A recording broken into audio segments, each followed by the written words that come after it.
ማን ነው እንዴ? እንዴት መጣሽ? እንዳገባህ ሰማሁ። ላወራ እፈልጋለሁ። ምንድን ነው የምናወራው? ምንድን ነው? ተረጋጋ። ምንድን ነው የምታወራው? ተረጋግተን እንድናወራ ነው የምፈልገው። በእንደዚህ አይነት ሁኔታ ማውራት አልፈልግም። እንኳን ተረጋግተን ልናወራ እዚህ መምጣትሽን ብታውቅ እራሱ ይደብራታል። የምታወሪውን አውሪና ሂጂ።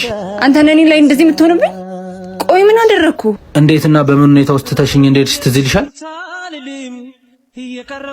በተስፋ መኖር ሰልችቶኛል። ተወኝ፣ ልተውህ። ምን? አዎ፣ አታይንም?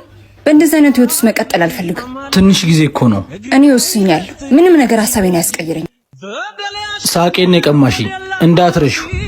እንደዛ ተሽኝ ሄደሽ ምን መብት ኖሮሽ ነው ቤት የምትመጪው? ምንስ ነው እንዳወራሽ የምትፈልጊው? ቢሆንም ለአንተ ብዙ ሆኛለሁ፣ ደክም ያለው እኔ ደከምኩበትን ደግሞ ማንም መጥቶ እንዲወስዱ አልፈቅድም። አንቺ ብዙ ያልገባሽ ነገር አለ። ምንድን ነው ያልገባኝ? እሱን የማስረዳበት ጊዜ የለኝም። ግን የተከለ ሳይሆን የጠበቀ ነው ፍሬው የሚበላው። ከቻልሽ ሁለተኛ እንዳትመጪ።